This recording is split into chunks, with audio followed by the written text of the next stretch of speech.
Cases this brutal are rare for a reason. What's rarer still is how much they reveal about the person behind them. Let's get into it.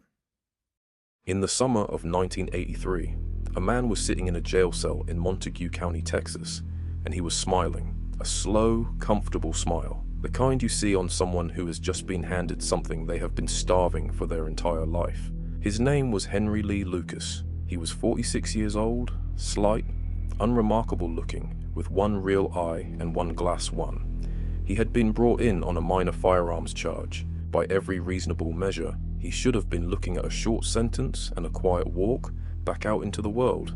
But Henry didn't want quiet, and what he said next would set off one of the most bizarre, disturbing, and genuinely troubling episodes in the history of American law enforcement. He told the detectives he had killed over 600 people, and they believed him. Henry Lee Lucas was born on August 23, 1936, in a two-room cabin near Blacksburg, Virginia, the youngest of 9 children. The cabin had no running water, no insulation, and a dirt floor. Not the romantic kind you read about in old novels, but packed down poverty, the kind that seeps into everything and becomes the furniture of a life.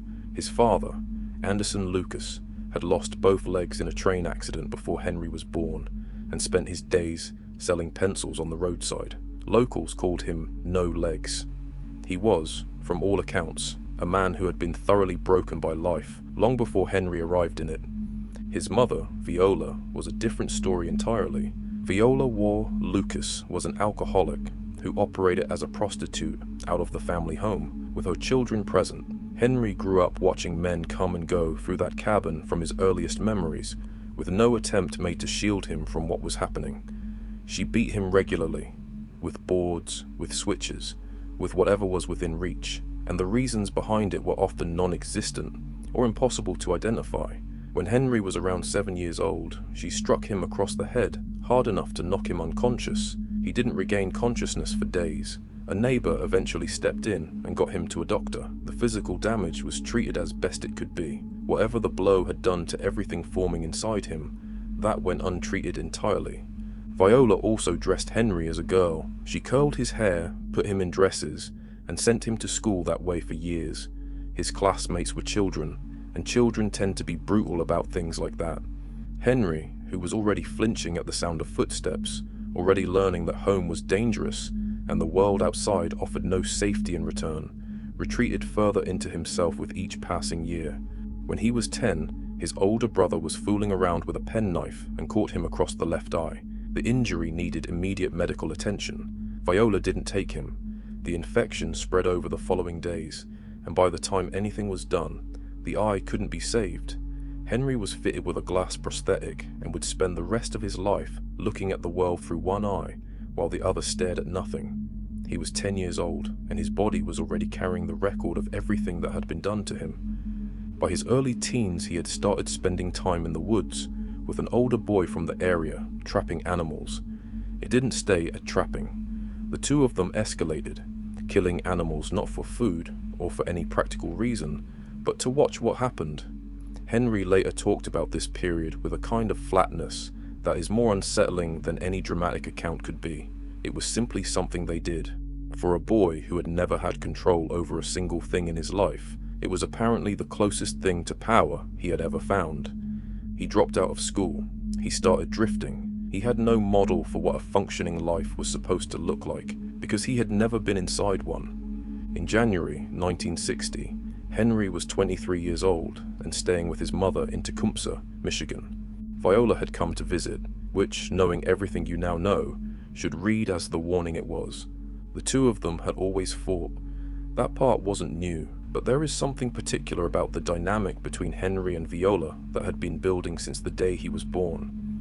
Something compacted and pressurized by decades of harm that had no release valve and no resolution. On the night of January 11th, the argument crossed whatever line it crossed. Viola struck him. Henry struck back. And then something shifted, the way it apparently could in him, quietly and without warning, and Viola Lucas was stabbed in the neck. She didn't die immediately. She made it partway toward the door, partway out of the house, before she collapsed.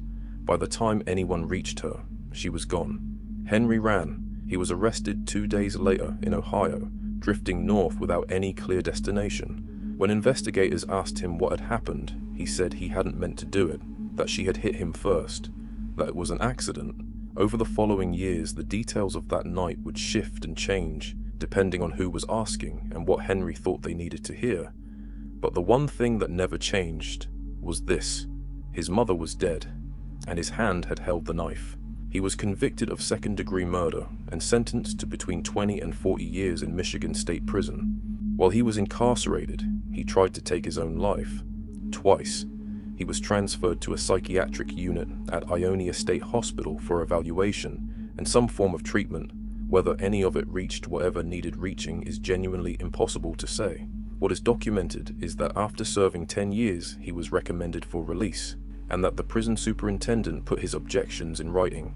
Explicitly, he stated that Henry Lee Lucas should not be freed, that he would kill again, that releasing him was a mistake the system would come to regret. The parole board released him anyway. Within a year, he was back inside. He had attempted to abduct a 15-year-old girl at gunpoint in Maryland. He received a 5-year sentence, served most of it, and walked out again in 1975. He drifted south, picked up roofing work here and there, kept to himself. He was the kind of man who could sit at the counter of a roadside diner and leave no impression on anyone by the time they finished their coffee. In 1976, at a soup kitchen in Jacksonville, Florida, he met a man named Otis Toole. Toole was, in almost every meaningful way, a person who had been assembled by similar forces to Henry. He had grown up in a household defined by abuse and chaos, with a mother who dressed him as a girl, the same thing Viola had done to Henry, and a father who had prostituted him to a neighbor as a young child. By the time Toole was an adult, he had an estimated IQ of around 75, a documented history of arson going back to adolescence, and a way of moving through the world that most people instinctively found unsettling without being able to articulate exactly why. He would later describe himself as a cannibal. The evidence for that particular claim was difficult to verify, but the fact that investigators found it plausible tells you something about the kind of man he was. When Henry and Otis met at that soup kitchen, there was an immediate recognition between them, a shared understanding of something that people with ordinary lives don't have access to. They became close quickly. Toole brought Henry back to the family home in Jacksonville, where Henry met the rest of the household, and where he met Toole's 10-year-old niece, a girl named Frida Powell, who everyone called Becky. She had an intellectual disability. She had grown up surrounded by the same kind of fractured, dangerous environment that seemed to trail everyone in this story from the very beginning. Henry and Otis found work at a roofing company and began driving long distances for jobs, sometimes spending days or weeks on the road at a stretch, according to both of them, and this is where the story becomes genuinely difficult to hold in focus. They spent those years killing people. Lucas would eventually claim they murdered 108 victims together across multiple states. Toole confirmed the broad shape of it. The specific details were contradictory, frequently vague, and in many cases impossible to verify against anything external.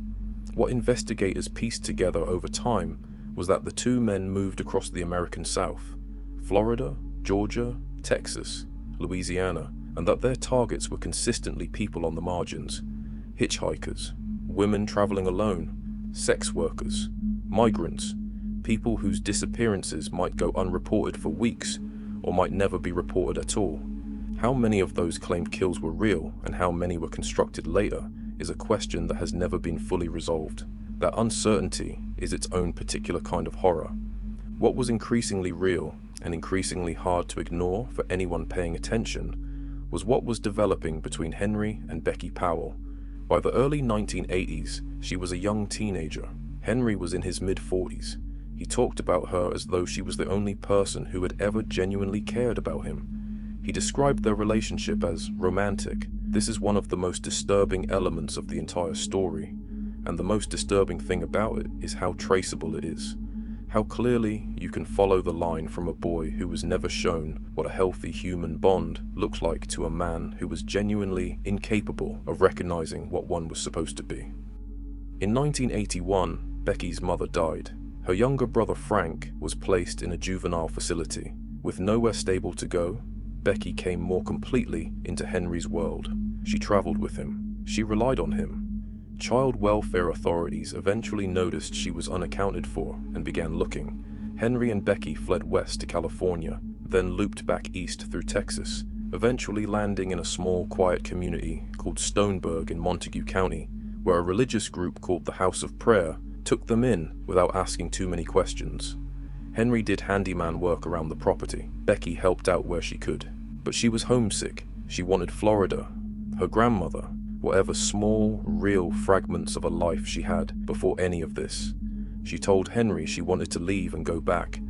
On August 23rd, 1982, Henry's 46th birthday, the two of them were walking along a rural road in Denton County, Texas, trying to hitchhike south. They argued. The argument turned heated. Becky slapped him across the face. Henry killed her. She was 15 years old.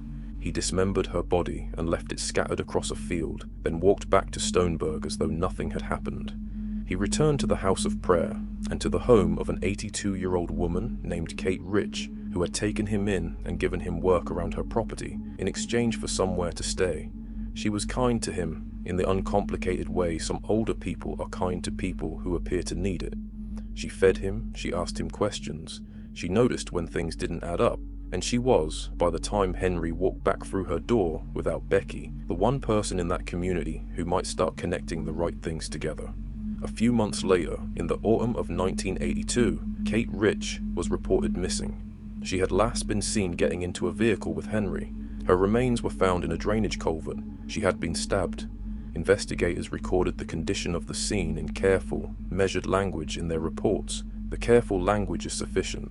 It doesn't need expanding upon. Henry was arrested in June 1983 on the firearms charge and taken to the Montague County Jail. And then he started talking. What happened over the next 2 years is something that criminologists and journalists are still picking apart decades later. Lucas confessed to 600 murders, different years, different states, different methods.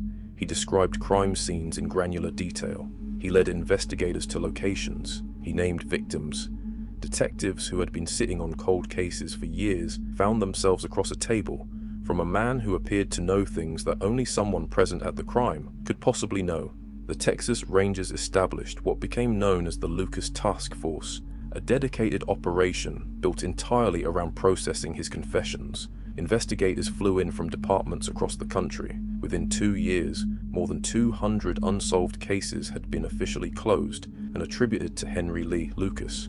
Local sheriffs held press conferences. Newspapers ran headlines. He was publicly declared the most prolific serial killer in American history, a title handed to him with almost no scrutiny whatsoever. He was given air conditioning in his cell, good food. He was driven to crime scenes in law enforcement vehicles, walked through locations, shown photographs, briefed on cases before each interview. He was, in a way that sounds nearly impossible, treated like a valued asset. For a man who had been discarded by every system and every person he had ever encountered, this was something entirely new. The attention, the importance, rooms full of people leaning in to hear what he had to say. And then a journalist named Hugh Ainsworth started checking the dates. Ainsworth and a team of investigators began pulling verifiable records, pay stubs, traffic citations, signed checks, landlord statements, insurance forms, and laying them against Lucas's confession timeline. What emerged was methodical and damning. In case after case, Lucas was provably somewhere else. He confessed to a murder in Texas on a day when roofing company records placed him on a job site in Florida. He claimed crimes in states he couldn't have physically reached in the time available. Ainsworth's team calculated that to have committed even a portion of what Lucas claimed, he would have had to drive his aging Ford station wagon tens of thousands of miles in a single month. The most striking case was what investigators called the Orange Socks murder. In 1979, a woman's body was found along a Texas highway. She was unidentified and wearing only a pair of orange socks, which became the name the case was known by for years. Lucas confessed to it. He was convicted of it. He was sentenced to death for it. His work records showed he was in Florida the day it happened. The question that followed was how? How did he know so much if he wasn't there? The answer, slow and damning in its emergence, was that he had been shown the details, not through any deliberate conspiracy, but in the ordinary flow of how those interviews were conducted. The photographs laid on the table before conversations started, the maps spread out in front of him, the briefings that preceded each session. Henry, who had a manipulative intelligence that far outpaced his limited formal education, had been absorbing everything and feeding it back in his own words, in his own voice, with just enough texture to sound like memory. He wasn't remembering, he was reconstructing, and the investigators sitting across from him were so invested in the answers he was giving that they had been helping him do it without ever realizing that's what was happening. For a one-eyed drifter who had spent his entire life being told he was worthless, becoming the center of the largest serial killer investigation in American history was, in the most broken way imaginable, the first time he had ever felt like he mattered. By the late 1980s, the task force had collapsed under the weight of its own contradictions. Cases were reopened, convictions were examined. The murders that could be confirmed, that had physical evidence, witnesses, anything solid behind them, came down to three: his mother, Becky Powell, Kate Rich. That was what could actually be proven. In 1998, Henry was 6 days from his scheduled execution for the Orange Sox murder when George W. Bush, then governor of Texas, commuted his sentence to life in prison. It was the only death sentence Bush commuted during his entire governorship. The evidence had simply disintegrated past the point where proceeding was defensible. Henry Lee Lucas died on March 12, 2001, of heart failure. He was 64 years old. He died in the Ellis unit in Huntsville, Texas, having spent the better part of 2 decades cycling in and out of the system that had first failed to contain him 40 years earlier. He spent his final years telling anyone who would listen that he hadn't done any of it, that the confessions were performance, that he had wanted the food and the attention and the road trips and the rooms full of people treating him like he was significant, and he had been willing to say whatever kept those things coming. What makes this case sit differently to almost any other is that the most damaging chapter wasn't the killing, it was the talking. When a case is closed, it stops being worked. Files go into storage, detectives move on. And across hundreds of cases in the United States, that closure came because a man in a Texas jail cell said he did it, and nobody checked carefully enough. The actual killers in those cases watched their crimes get attributed to someone else and walked away free. The families of victims were handed an ending that was entirely false. Some of them may never know. That isn't a footnote to the Henry Lee Lucas story. That is the Henry Lee Lucas story. Underneath all of it, beneath the confessions and the task forces and the circus and the recantations, there were 3 people who were simply dead. A woman who had caused tremendous harm and was also, once, someone's child. A 15-year-old girl with an intellectual disability who had been let down by every structure around her long before Henry came into her life. An elderly woman who had shown a dangerous stranger nothing but basic human kindness. Henry Lee Lucas didn't need to be the most prolific killer in American history to be a tragedy. He already was one. The question of what that dirt floor cabin, that mother, that glass eye, that lifetime without safety or structure, or a single person who consistently stood between him and harm actually produces in a person. It doesn't have a clean answer. On the morning of February 28, 2021, a correctional officer doing his rounds at Mule Creek State Prison in California found an 81-year-old man unresponsive in his cell. The man's cellmate was standing nearby. Roger Reese Kibbe, the I-5 strangler, convicted of 7 murders in Northern California, spanning a decade between 1977 and 1987, had been strangled to death in his prison cell. The man who had spent his career strangling women along California's freeways had himself been strangled by the man he shared a cell with in the specific and closed world of a state prison, where the thing that killed him was the thing he had used to kill others. Weeks later, his cellmate, a man named Jason Boudreaux, already serving time for his own crimes, wrote a 5-page letter to a San Jose newspaper. He described strangling Kibbe with a triangle chokehold. He said he had originally planned the killing for a more mundane reason, to get a single occupancy cell, but as he learned more about Kibbe and what Kibbe had done, the reason changed. He wrote that it became, in his words, a mission for avenging the victims. An 81-year-old serial killer who had avoided the death penalty, who had pleaded guilty to 6 additional murders in 2009 at the age of 70 to avoid execution, and received 6 consecutive life sentences instead, was strangled to death in his cell by the man sleeping a few feet away. There is something in that ending that is difficult to know what to do with. Not justice exactly. The word justice implies a process, a system, an authorized outcome. This was not that, but it is something. Something that sits at the end of a story that began with a teenage boy stealing women's bathing suits from clotheslines and ended in a prison cell in Ione, California, in the early hours of a Sunday morning in 2021. This is the story of Roger Kibbe. Roger Reese Kibbe was born on May 21, 1939, in San Diego County, California. His family was working class, his childhood unremarkable in the external ways that make subsequent violence harder to explain and easier to minimize. There was no documented severe abuse, no catastrophic loss, no single event that the retrospective account of his life can point to as the origin of what he became. What there was, emerging in his adolescence with the specific insistence of something that would not be suppressed, was a fixation on women's clothing. He was arrested as a teenager for petty theft and prowling after he was observed stealing women's bathing suits and stockings. This detail is in the record, not as a curiosity or a footnote, but as the first documented expression of something that would run through his entire adult life, and that would eventually become, in the most literal sense, the signature of his murders. He was caught taking women's clothing from where it had been left. He was young. He was processed. He moved on. He married a woman named Harriet. The marriage is described in accounts of the Kibbe case with consistent adjectives: difficult, controlling, a dynamic in which Harriet was dominant and Roger was not. He worked as a furniture maker, later as a furniture salesman.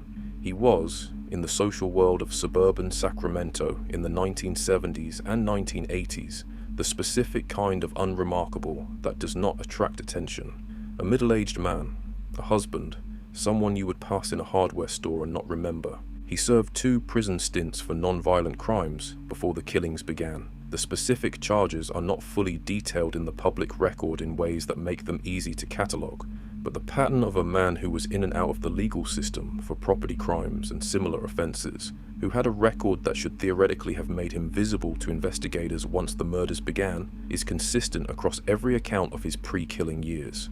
He was 47 years old when his first confirmed victim disappeared. He had been carrying whatever was inside him for nearly 5 decades by the time he acted on it in the full and lethal sense.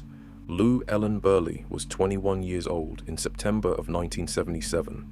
She was traveling in Northern California and was last seen alive on September 11th. She disappeared the way people disappeared along the California freeways in the late 1970s, into the specific gap between being seen and being found, into the ambiguity of a life that was in motion and then simply was not.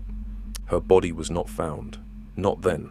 Not for 34 years. She became a missing person, a name in a file, a case that stayed open, because open was the only status available when there was no body and no confirmed cause of death and no identified suspect. Roger Kibbe knew where she was.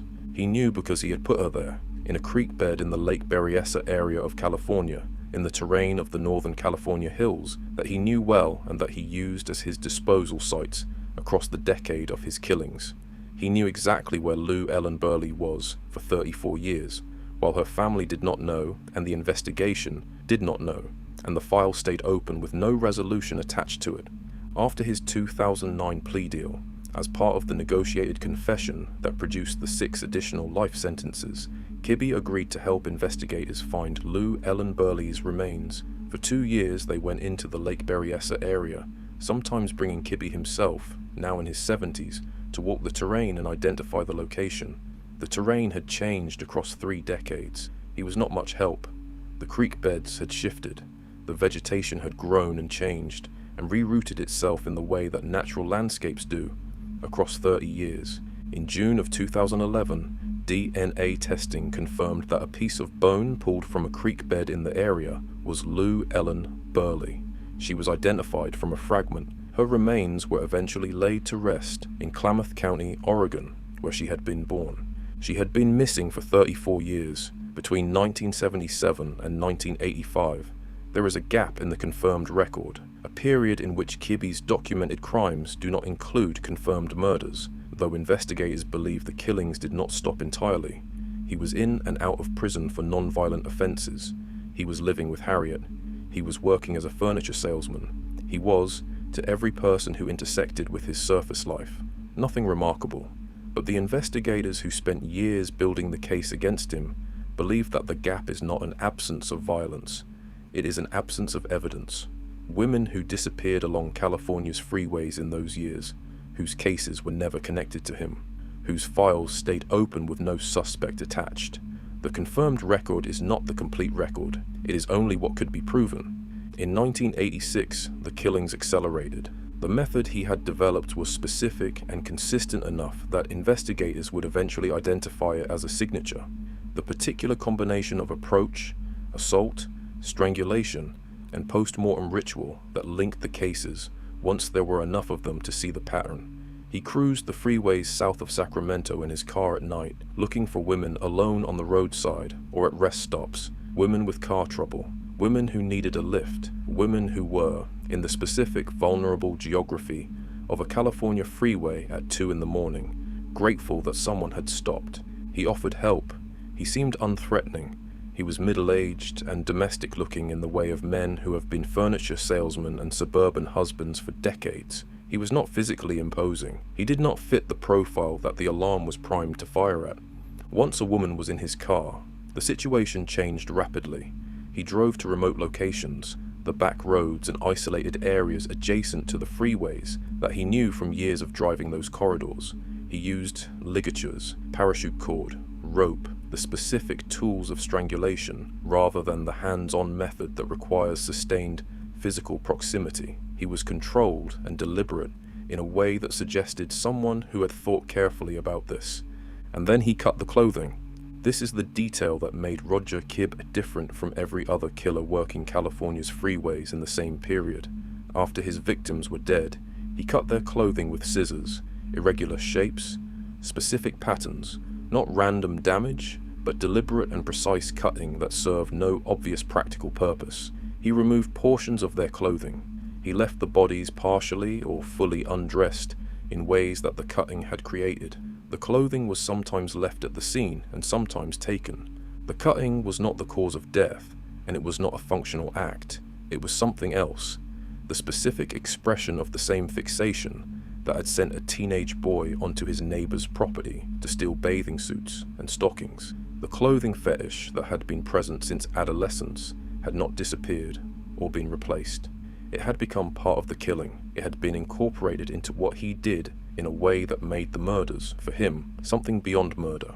Investigators who studied the crime scenes found the cutting deeply significant as a behavioral signature. It connected cases across different locations and different years with a specificity that was more reliable than other physical evidence. The man who did this had been doing it consistently. The pattern was his. Charmaine Sabra was 26 years old. She disappeared in August of 1986. Her body was found near Interstate 5 in Sacramento County, strangled, her clothing cut in the specific way that was becoming familiar to the investigators, building the I-5 strangler profile. She had a daughter. The daughter grew up without her. Stephanie Brown was 19. She was a student at California State University, Sacramento, a young woman with a direction and a future that the freeway took from her in 1986. Laura Hedrick was 20 years old. Barbara Ann Scott was 29, significantly older than the other victims, an outlier in the age pattern that investigators noted. Catherine Kelly Quinones was 25, each of them found in the months that followed along the freeway corridors of Northern California, each bearing the marks of the same method and the same post-mortem signature. Each of them stopped on a California road by a man who looked like someone who could help. The investigation was complicated by geography. The bodies were found in multiple counties, which meant multiple jurisdictions, which meant the specific difficulty of connecting cases across administrative lines in a pre-digital era when information did not move between departments with any speed or reliability. What investigators in Sacramento County knew was not automatically known to investigators in El Dorado County or San Joaquin County. The I-5 strangler was operating in the gaps between jurisdictions the way that killers who understood geography could operate in them. A task force was eventually assembled. The pattern became clear enough across enough cases to begin generating a profile. The profile described a man who was organized, who knew the roads and the remote areas adjacent to them, who used a ligature rather than hands, who had a specific and unusual post-mortem behavior involving the victim's clothing. They were looking for someone specific. They did not yet have a name. In September of 1987, Roger Kibbe was arrested after he tried to abduct a sex worker in downtown Sacramento. She fought back, she got out of the car, she survived, and she reported what had happened, and the description she gave matched the profile the task force had been building. The middle-aged man, the car, the specific geography of his approach. He was arrested. The investigators who took him into custody searched his car and found evidence that linked him to the I-5 Strangler cases, physical items, the specific tools of his crimes, things that should not have been in an innocent man's car. They did not yet have enough for a murder charge. What they had was enough for battery and solicitation. Kibbe was convicted of those charges and sentenced to 8 months in jail. 8 months for the man they believed had been killing women along California's freeways for a decade. But 8 months gave the investigation time. With Kibbe off the streets and in custody, the task force worked. They built toward the case they needed.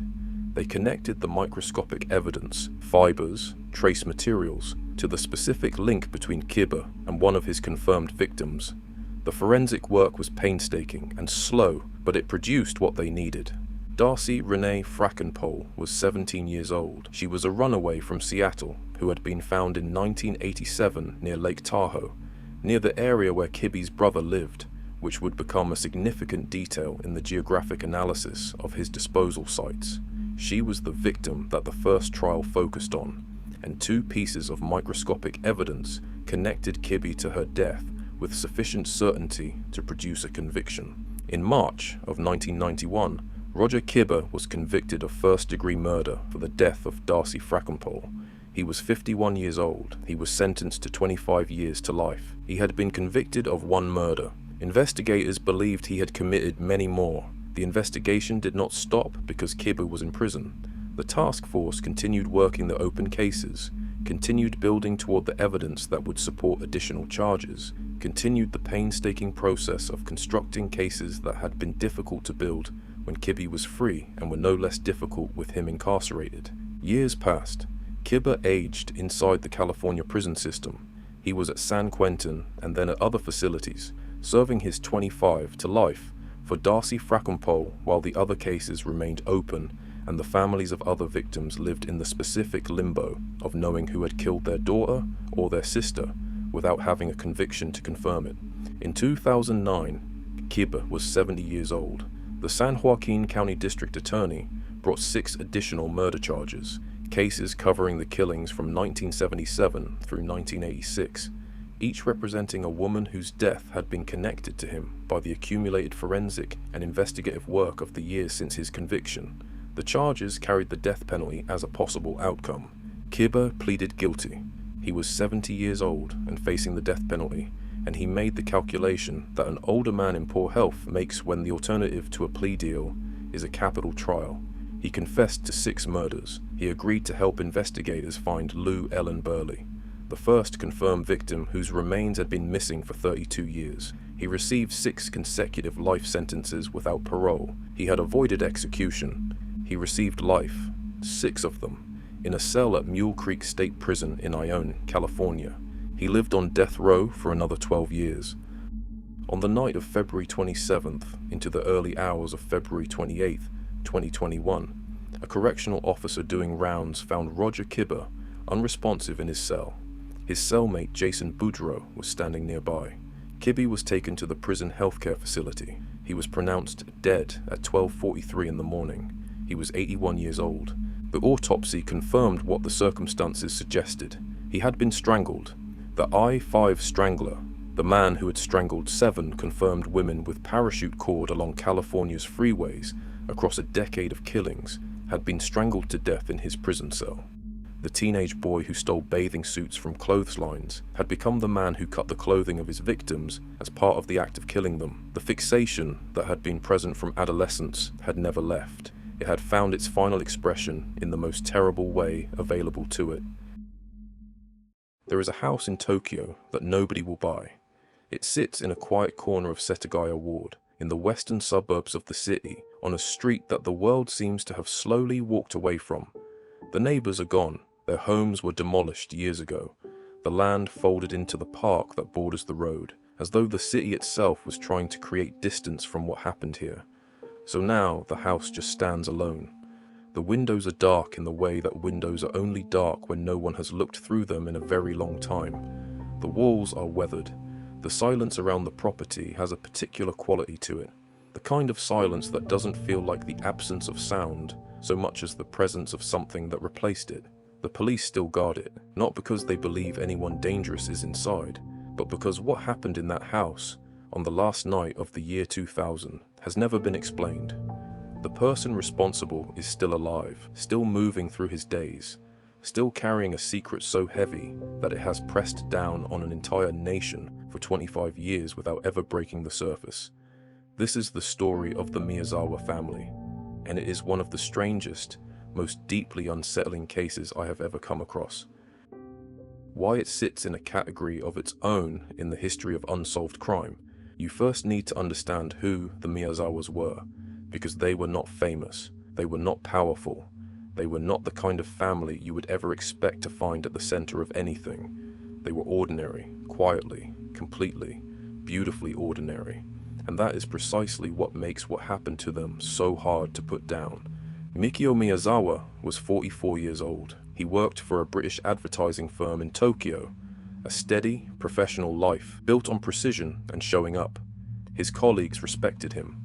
His neighbors knew him as the quiet man near the park, not the type to raise his voice, not the type to make enemies, a man who came home at a reasonable hour and was present in the way that matters, in the way that children remember long after they've grown. His wife Yasuko was 41. She was the kind of person who becomes the gravitational center of everything around them without ever seeming to try. She ran the household.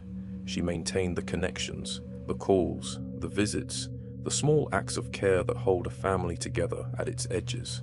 Her mother, Haruko, lived in the adjoining property, close enough to wave through the kitchen window on an ordinary morning, close enough to hear the children playing in the garden on the good afternoons. And then there were the children. Nina was 8 years old. Rei was 6. The family had lived in their home in the Kamisoshigaya neighborhood of Setagaya since 1991, nearly a decade by the time we arrive at this story. It was a 2-story house on a quiet residential street, backed by Soshigaya Park, the kind of neighborhood that carries its safety in its very design.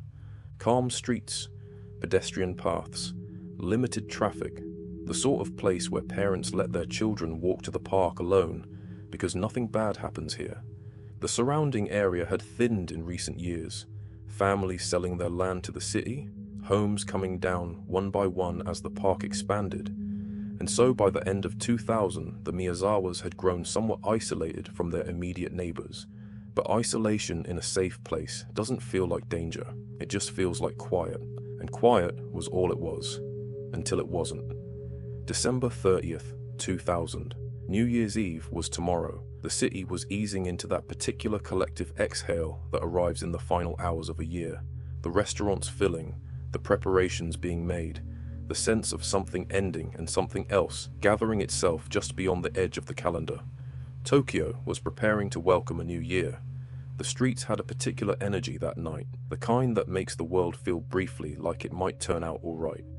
The last person to see any member of the Miyazawa family alive was Haruko, Yasuko's mother, the woman who lived next door. That evening, as she often did, young Nina had come over to visit, an 8-year-old girl at her grandmother's house, watching television in the warm light of a winter evening. Nothing about that visit was unusual. Nothing about it felt like a goodbye, because it wasn't supposed to be one. Nina went home. At 10:38 that night, Mikio logged into his password-protected email account from the family's computer.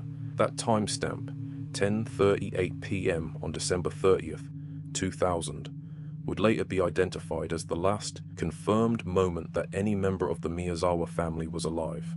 After that, the record goes silent. What happened inside that house in the hours that followed could only be reconstructed from the evidence left behind. and there was a great deal of evidence left behind.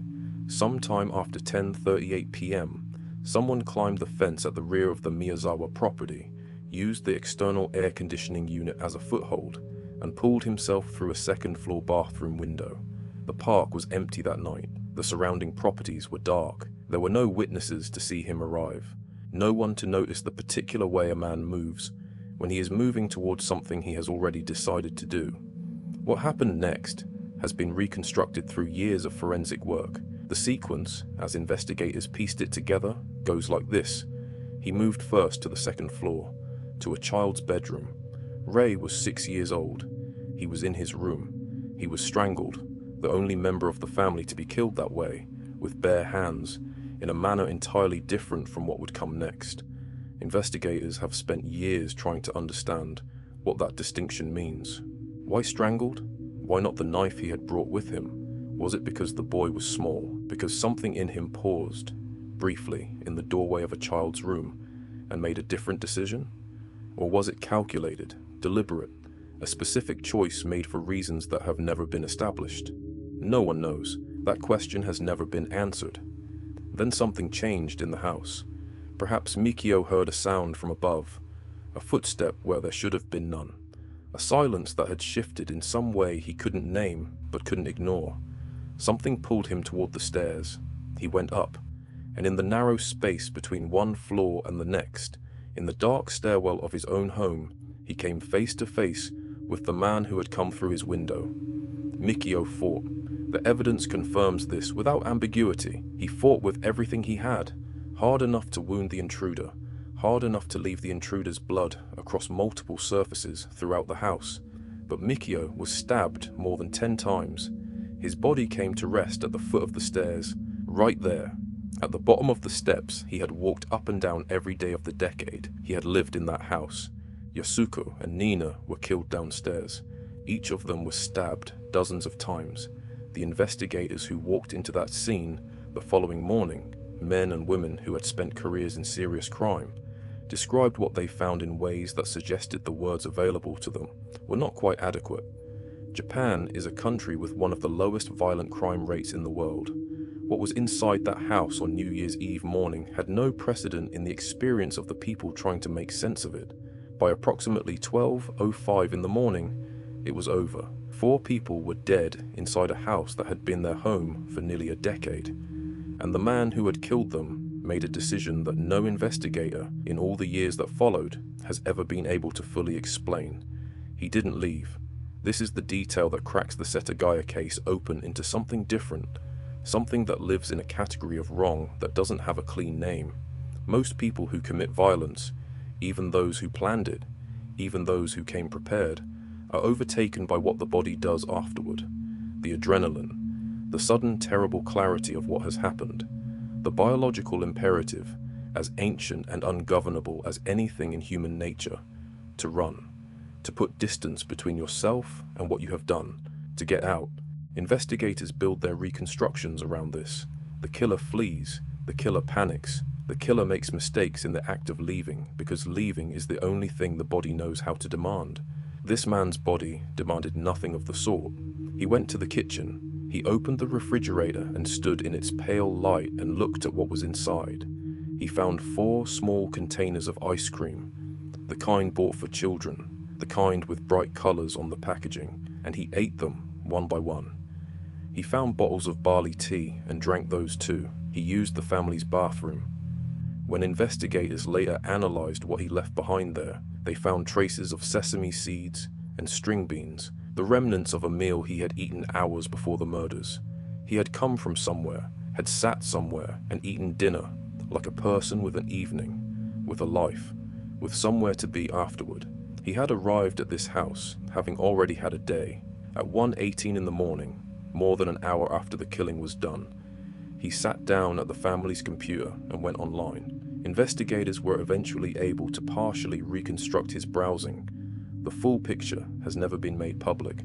What is known is that he was calm enough, composed enough, to sit in the blue-white glow of a computer screen in a house that had become a charnel house and simply click through pages, not erratically, not with the desperate randomness of a person falling apart, with a quality that investigators struggled to name at first, and eventually settled on a word that might be the most disturbing word in this entire story.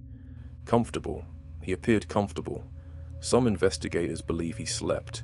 The hours between the killings and what the evidence suggests was his departure near dawn create a window that is difficult to account for in any other way. He may have lain down somewhere inside those walls, in a house with 4 dead bodies, and closed his eyes and slept. And when he finally left, he left through the same window he had entered. Behind him, he left what amounts to a forensic life story. His DNA on the ice cream containers, on the keyboard, throughout the bathroom, across the crime scene. The murder weapon, a sashimi knife, which investigators would eventually trace to a purchase made in Kanagawa Prefecture. A hip bag, a black jacket, a shirt, a pair of gloves, 2 handkerchiefs, items of clothing he had been wearing, abandoned as though he had simply decided he was done with them. His shoe prints were preserved throughout the house. His fingerprints were found in more than 10 locations. His blood, drawn from him by Mikio in the stairwell, was collected from multiple points throughout the property. He also took something. Over 100,000 yen in cash was stolen from the house, several £100s worth, which gave investigators a motive to reach for robbery, and then slowly, over the following months, pulled it back again, because the amount left behind in the house was reportedly far greater than the amount taken. A burglar who leaves more than he takes is not a burglar in any sense that the word is useful. And then there was the sand. In the folds of the hip bag he left on the floor of the Miyazawa home, forensic analysts found grains of sand. Not sand native to Japan, not sand from any beach or construction site within the country. Sand that was eventually traced, though not formally confirmed on the Tokyo Metropolitan Police Department's public records, to the Mojave Desert in California, specifically the area surrounding Edwards Air Force Base. A man with Mojave Desert sand folded into his bag had come to a quiet residential street in one of the world's most densely populated cities on New Year's Eve, and killed a family of 4. The question of how those 2 things connect, the California desert and a house in Setagaya, has never been answered. It may be the most haunting unanswered question in the entire case. The investigation that followed was unlike almost anything in the history of Japanese law enforcement. The Tokyo Metropolitan Police launched Operation Roller, pulling officers from anti-riot divisions, public security units, and specialist investigation teams, flooding the surrounding neighborhood with people going door to door, fingerprint by fingerprint, statement by statement. It was the kind of response that only comes when a case immediately announces itself as something different, something that cannot be allowed to go quietly. Over the following months and years, more than 250,000 individuals were investigated. More than 1 million DNA comparisons were conducted. 40 officers were assigned full-time to the case for years.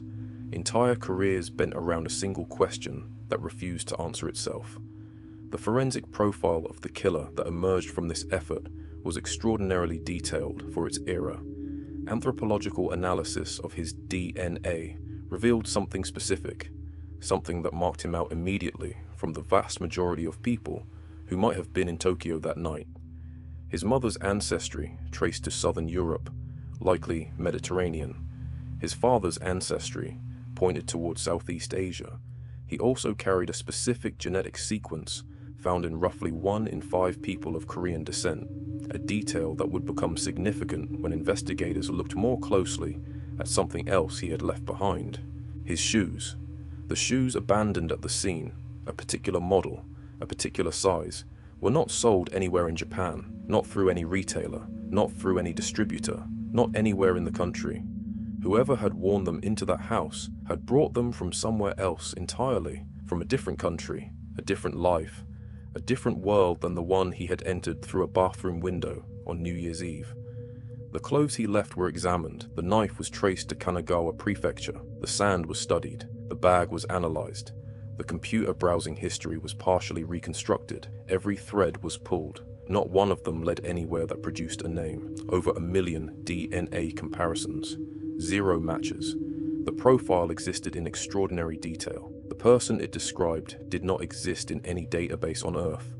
Then, in late 2025, 25 years after the night in question, investigators applied a technique that did not exist when the Miyazawa family was alive: DNA methylation analysis, a science that can estimate a person's age based on how their genetic material degrades across time, like reading the age of a tree from the rings inside its trunk. The results forced the Tokyo Metropolitan Police to rewrite the profile they had spent 25 years building. Previous estimates had placed the killer between 15 and 22 years old at the time of the murders. The new analysis suggested he was significantly older, likely in his 30s on the night he climbed through that bathroom window, which means the man investigators are looking for is not the young man they thought they were hunting for all these years. He is in his late 50s now, perhaps his early 60s. He is approaching old age, somewhere, and in 2021, investigators announced something else. Something they have said very little about since. New technology had allowed forensic teams to examine CCTV footage and identify a person of interest who appeared to have purchased the specific sashimi knife used in the murders. Whether that lead has opened into anything concrete has not been made public. The investigation continues. The police have not said more. They are still looking. There are things about this case that resist every framework investigators have tried to build around them. The week before the murders, Mikio had a confrontation with a group of skaters at the nearby park. A noise dispute, the kind of brief ordinary friction that flares and fades in a matter of minutes. Investigators looked at this. They could not dismiss it. They could not confirm it. The idea that a brief argument over noise in a park might be the thread connecting everything sits in the mind uncomfortably. Too small, too absurd, too human to be the hinge on which 4 deaths turned. And yet the alternative is that he came from nowhere, for no reason, and chose this house by chance.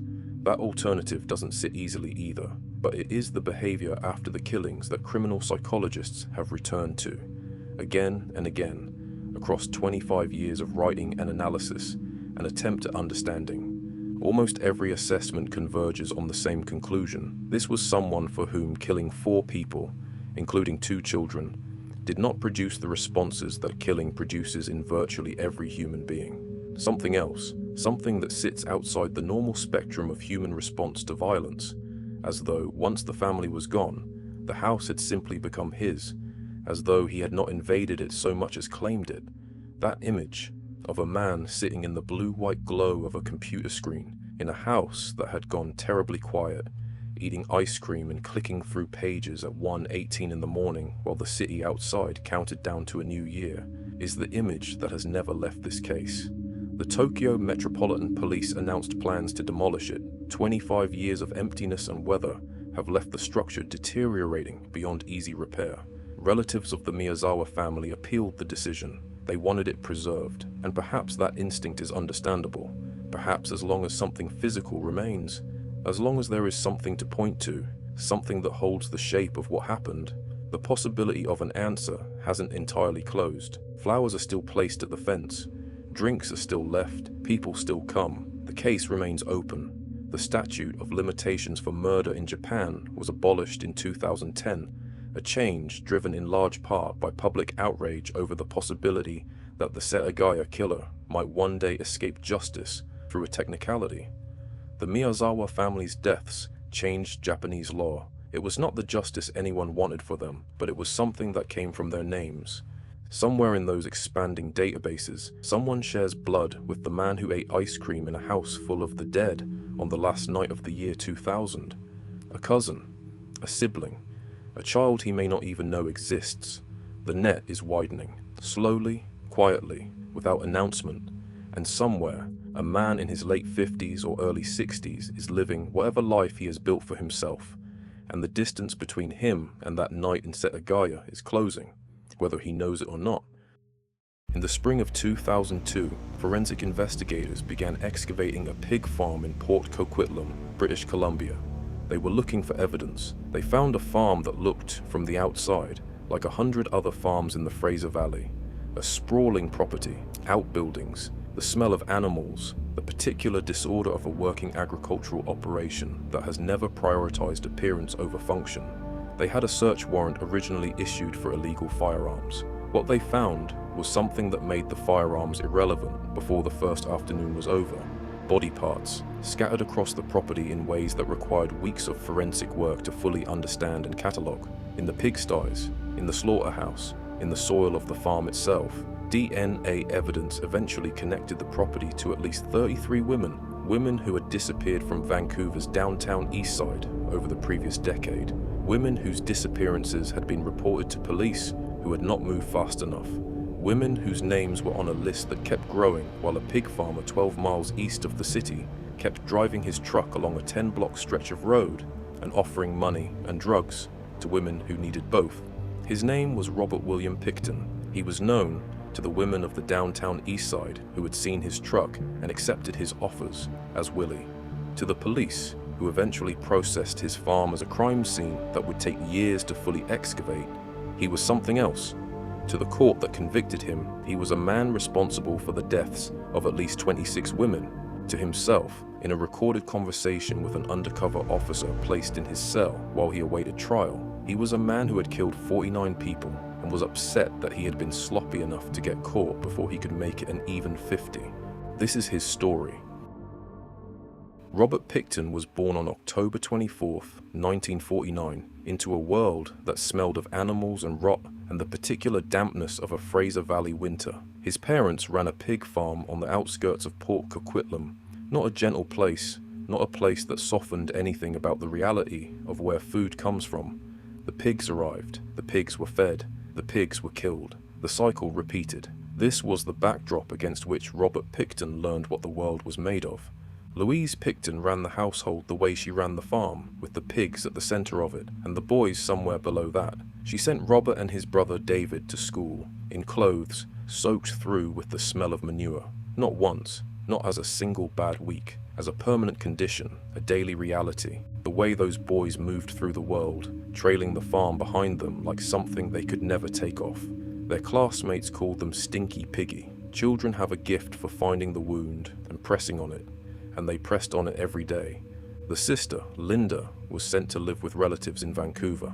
The farm was no place for a girl, the parents decided. The boys stayed. What that distinction said about how Louise viewed her sons, what it meant to be kept on the farm while the daughter was removed from it, is not something the record elaborates on, but it is there. It sits in the story like a splinter. Robert dropped out of school at 14 and went to work as a meat cutter. This is the detail that stops me every time I think about it. The systematic breaking down of animal bodies, the separation of what can be sold from what cannot, the management of flesh and bone in the cold, methodical way of an industry that has no sentiment about the process. He did this for 7 years. He was not a man who looked like anything in particular. Slow in school, awkward in conversation, carrying the farm on him in ways that went beyond the smell, the social isolation of someone who had never quite learned the language that other people speak without thinking. He had no sharp edges that activated the part of your brain that registers danger. He was just a man, a pig farmer, someone you would drive past on a rural road without registering. His parents died in 1977 and 1979. He and David inherited the land. As Port Coquitlam grew and the Fraser Valley became more valuable, they sold pieces of the property and grew quietly rich. The specific, unheroic wealth of people who simply stayed somewhere long enough for the ground beneath them to be worth something. The boy who went to school smelling of manure became a millionaire. He bought a truck. He drove it to Vancouver. The downtown east side is a specific geography, a neighborhood of approximately 10 blocks in central Vancouver that has been, for decades, the location of the city's most concentrated poverty, its highest rates of drug use, its sex trade, its missing women. It is not a hidden place. It is in the middle of the city, visible to anyone who drives through it, known to every Vancouver resident as the place that is there and that the city has never fully decided what to do about. The women who worked on the strip that ran through the downtown east side were, in the specific social calculus of the late 1990s, not the kind of women whose disappearances generated the same investigative response as other women. They were sex workers, many of them. They were drug users. They were indigenous women, disproportionately, in a country where indigenous women had been disappearing in numbers that constituted a national crisis that the country had spent decades not fully acknowledging as a crisis. When women from the downtown east side disappeared, the files were opened, the boxes were checked, and often, in the specific institutional reality of how those files were processed, the conclusion was that women in that life moved around, that they left without telling anyone, that their absence was not necessarily absence in the way that required immediate mobilization. Robert Pickton became a familiar face on that strip in the late 1990s. He drove down it regularly because there was a rendering plant in the area where he disposed of animal waste from the farm, and the route took him past the low track, the 10-block stretch where the women worked. He began stopping. He offered money. He offered drugs. He had both, and on the downtown east side in the late 1990s, both were currencies that opened doors. He drove the women to his farm 12 miles away, in Port Coquitlam. 12 miles. The drive from the strip to the property takes maybe 20 minutes along the highway, through the suburbs, past the retail parks and the fast food places, and the ordinary business of a city that does not notice every vehicle that moves through it. 20 minutes in a truck with a man who smelled of the farm and had money and drugs, and seemed, to a woman who needed both and was tired and cold, like someone doing her a favor. The farm was waiting at the end of those 20 minutes. The slaughterhouse building, the pigsties, the dark. He had been doing this since the early 1990s. Investigators eventually concluded. A decade of women, a decade of the truck and the strip, and the 20-minute drive and the farm swallowing what it was given. In 1997, a woman named Anderson was found near Port Coquitlam with stab wounds. She was taken to hospital. She survived. She told police she had been at Pickton's farm. She described what had happened, the specific and detailed account of a woman who had been there and had made it out, and who was now sitting in a hospital telling people what she knew. Pickton was arrested. He was charged with attempted murder. The charges were stayed. The Crown prosecutors decided there was not sufficient evidence to proceed. The woman was a drug user. Her account was deemed insufficiently reliable to support the charges. Pickton walked out. In 1999, an informant contacted police. The informant had been to the farm. The informant told police there was a woman's body hanging in Pickton's slaughterhouse. Police interviewed Pickton. He denied it. They did not search the farm. In 2000, a farm worker named Bill Hiscox had been to the Pickton property and had seen things that disturbed him. He contacted a journalist. He contacted police. He told them that women who visited the farm tended to disappear. He gave them Pickton's name. He told them what he had seen. The investigation moved slowly. Meanwhile, women from the downtown east side kept getting into Pickton's truck. Serena Abbotsway was 29 years old. She had grown up in foster care, had a foster mother who noticed immediately when she stopped calling and reported her missing in August of 2001.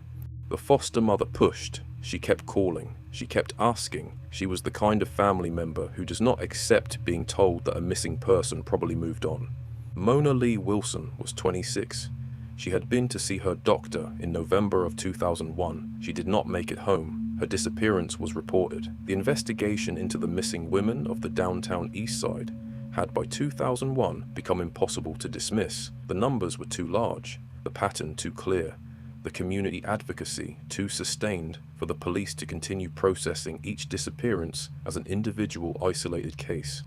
The Vancouver Police Department had, by this point, been told about Pickton multiple times. They had received the tip in 1997 from the surviving woman. They had received the informant's account in 1999. They had received Bill Hiscox's reports in 2000. The name Robert Pickton had come up repeatedly from multiple independent sources in the context of missing women.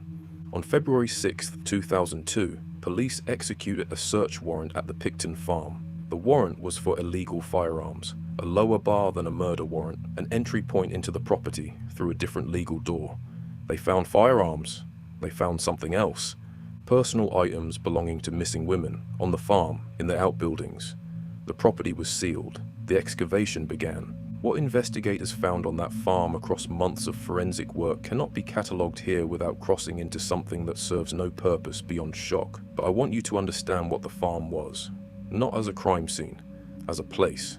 Animal carcasses in various states of decomposition scattered across the property.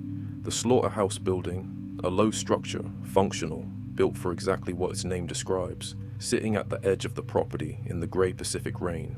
The pigsties, where hundreds of animals moved in the dark, fed on whatever Picton brought to them, asking no questions about the source of what they were given, because pigs do not ask questions, they eat. That is what they do. He used the farm the way the farm had always been used, as a place where living things came in and did not leave in the same condition. Picton had a commercial arrangement with a local meat processing operation. He sold pork from the farm. Investigators determined that human remains had been mixed into that meat, ground in, processed, sold. People in the surrounding area had bought pork from the Picton farm and eaten it, and gone home and thought nothing of it, because why would they think anything of it? This is the sentence that does not get easier, no matter how many times I say it. DNA analysis recovered profiles from 33 women from the material found across the property. 26 were formally identified and became the basis of the murder charges. The remaining profiles were women the investigation could place on the farm, but could not fully name from the evidence that remained, because what remained was what the pigs and the rain and a decade had left, which was not much. He had been doing this for a decade, while police had his name written down, while the downtown East Side community kept making noise that nobody in authority moved fast enough to hear. While the files were opened and the boxes were checked and the conclusion was reached, again and again, that women in that life move around. While Picton awaited trial, the Crown prosecutors made a decision. The evidence connected him to 27 murders. The complexity and volume of that evidence made a single trial on all 27 counts potentially unmanageable. They decided to try him first on 6 of the strongest cases, with the remaining charges held in abeyance. And while he sat in his cell waiting for that trial, he was not alone. An undercover officer had been placed in the cell with him, posing as a fellow inmate, listening, building the kind of rapport that produces the conversation, that produces the statement that changes everything. Picton talked. He told the undercover officer that he had killed 49 women. He said he wanted to make it an even 50, but that he had been sloppy and gotten caught. And this was the specific thing he expressed in that cell while he was awaiting trial for murder. He was upset about the 50. The recording of that conversation was played at trial. He was convicted in December of 2007 on 6 counts of second-degree murder. He was sentenced to life in prison with no possibility of parole for 25 years. The remaining 20 charges were stayed. The Crown had decided that the life sentence achieved what additional convictions would achieve, and that the resources required for 20 more trials were not proportionate to the outcome. 20 women, 20 cases, no verdicts. Their families received a sentence that applied to 6 murders, and was told it covered all of them. The Vancouver Police Department subsequently issued a public apology for their handling of the investigation. They acknowledged that mistakes had been made, that the investigation had been conducted too slowly, that women had died during the period between the first tips and the eventual search of the farm, and then, in May of 2024, he died. He was found unresponsive in his cell at Mission Institution in British Columbia. He was 74 years old. The cause of death was determined to be injuries sustained in an altercation with another inmate. He was beaten to death in prison. The man who had ground up women and sold them as pork was beaten to death by another prisoner in a Canadian correctional facility. There were no public statements of grief. The families of the women he killed were not asked for their reaction. Some of them had been asked their reaction to so many developments in this case across so many years that being asked again about this was something most of them declined. The ones who went to the farm and whose remains were never found, who were never identified, who are counted in Picton's number of 49 but not in the 33 that forensic analysis could confirm. They are in a different kind of record, the kind that has no verdict attached to it, the kind that stays open.